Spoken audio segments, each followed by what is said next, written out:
Hey guys, welcome to another top 10 list. Welcome to my top 10 best video games of 2021. Did this last year. Of course, I gotta do it again this year, and I know some people are gonna have a couple questions. I'm gonna answer those questions right off the bat. Yes, I know it's a little early to do a best of the year for games of 2021, but I played all the games that I'm going to play for this year.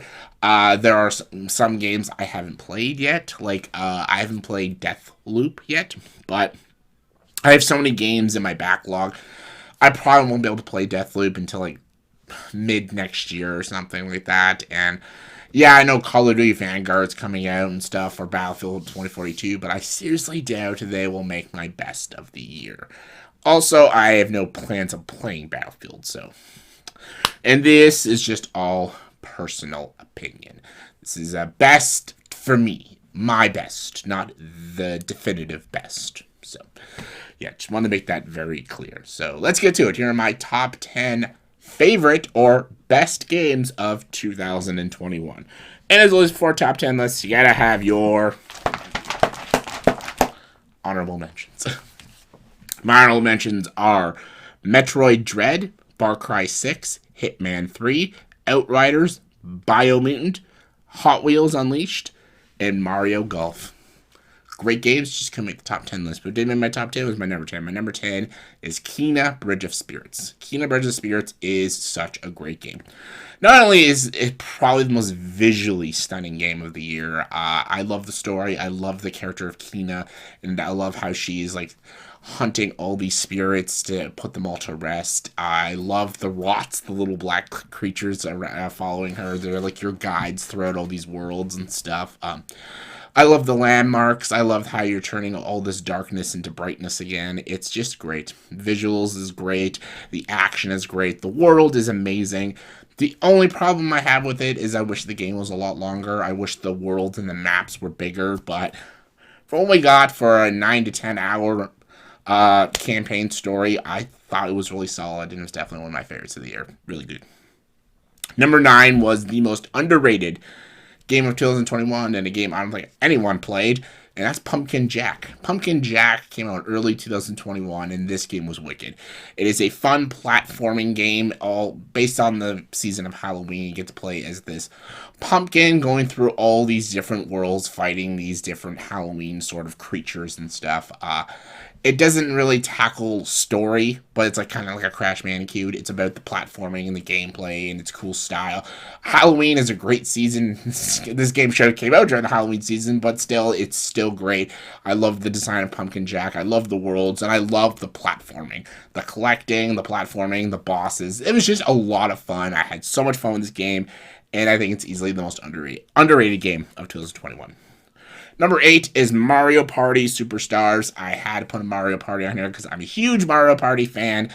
Yes, I am one of the few people who loved Super Mario Party. Some people did not like that because of the custom dicing and the lack of boards and stuff, but I still loved it. But this is a huge upgrade. Mario Party Superstars brings all the maps from all the Mario Party games and all the mini games and stuff. The only thing is, I wish they didn't take out characters from Super Mario Party because I like that you get to play as the villains too, like Bowser, Bowser Jr., and Boo.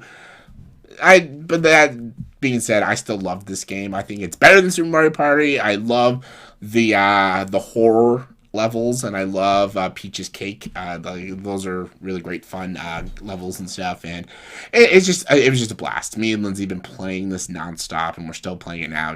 I love Mario Party, so anytime there's a new Mario Party game, I always probably gonna put on a best of the year list because it's Mario Party. I really hope they put Link in a Mario Party game, but they won't. Anyways. Number 7 is Life is Strange True Colors. Everyone knows I'm a huge Life is Strange fan. I love Life is Strange, the first one, and Life is Strange 2. I love that even more. Before the Storm was probably the only one I didn't care for because it's about a certain character I fucking hate. But True Colors is so good. I love the story of this girl with these powers, and she's going to see her long lost brother. But then when he dies in this tragic accident, she has to figure out what happened. Why did he die? was this really an accident? And she's in this new town of Maven, meeting all these interesting people, and it's such an engaging story with great characters. I love the characters that you meet. I love the relationships and the friendships you build in this game. I love the world of Life is Strange. I love these different stories of all these different main characters with these different powers. And Life is Strange True Colors is one of my favorite Life is Strange games.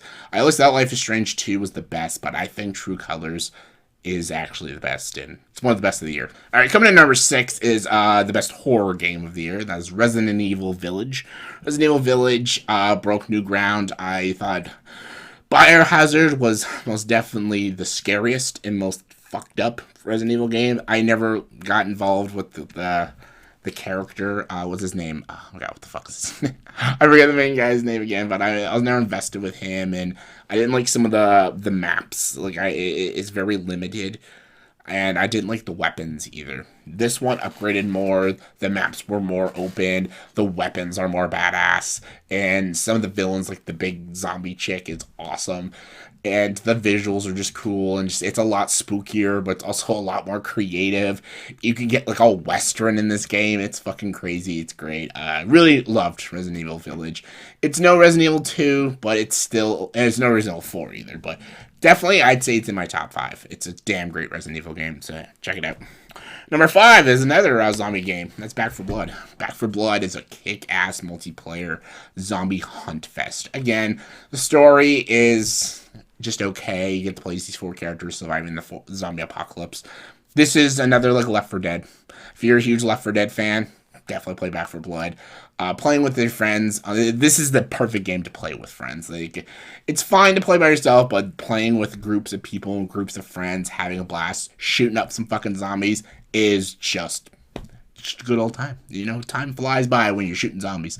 Back 4 Blood is great. I love the characters, love the weaponry, and I love the herds of zombies, the different types of zombies, different types of big creatures you fight.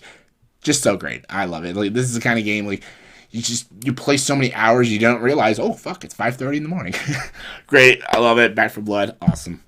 Number 4, Knockout City. Loved Knockout City. Got the platinum trophy in this. I loved this game that much. It's extreme dodgeball, and it's awesome.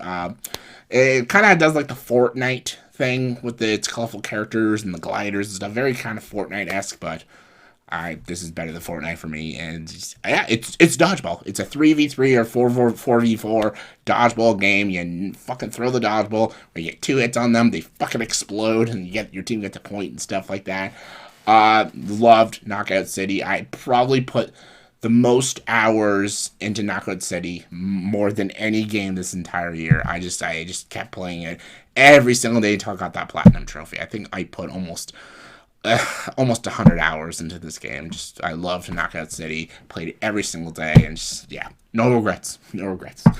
Number 3 is the new Guardians of the Galaxy game. I'm not fully finished this game, but I already can tell this is one of the best games of the year.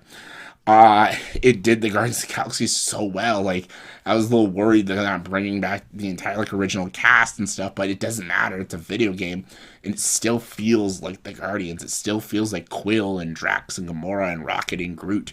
And I love that you get to play these different characters. And I think it would have worked a little better if it was multiplayer, but still, it's still a great game. Great adventure, super funny stuff, very stylish, and it's just a fun game. It did exactly what the Avengers couldn't do last year. The Avengers game was shit. This is actually a damn fucking awesome game, and you're gonna have a blast. Absolute blast with it. Number 2 is It Takes Two. It Takes Two was the first big game I played of 2021. Well, Hitman 3, but this as well. Loved this game. Me and Lindsay played this game together as these 2 married couples that are getting divorced, so they have to fix their relationship. It's super great. It's made by the people who did A Way Out, and it's amazing. Absolutely amazing. It's so creative. It's so beautiful. It's got an amazing message. This is a perfect game to play with a loved one. Whether it's your boyfriend, girlfriend, husband, wife, whatever. this is a perfect game because it's about relationships and it's about fixing relationships. But it has platforming like Crash Bandicoot, world building like Spyro, weird creative gunplay like Ratchet and Clank. It's like Spyro meets Ratchet and Clank meets Crash Bandicoot meets Medieval meets Diablo meets A Way Out. Like it's just all these games all put into one, and it's just a fucking blast. If it wasn't for my number one, It Takes Two would be my favorite game of the year, but my number one's my number one. And that game, of course, is Ratchet and Clank Rift Apart. Ratchet and Clank Rift Apart is the best game of 2021. Don't really have anything else to say because I don't want to spoil the story, what happens at the ending of this game, but visually creative. It basically did everything that the 2016 Ratchet and Clank did, but upped everything, up the levels, the gadgets, the world, the great lines of Ratchet and Clank and the friendship between Ratchet and Clank. Brings in new, interesting, funny, enjoyable new characters. Great ending too, great boss fights. It's a blast of a game, but it's sheer enjoyment and sheer amazing gameplay. Best game of the year, game of the year. I'm calling it Ratchet and Clank Rift Apart. So yeah, that was my top 10 best games of 2021. So in the comment section, please tell me what are your guys' top 10 favorite games of 2021. Comment below, let me know. And as always, for this video, please subscribe to the channel and join the dark side.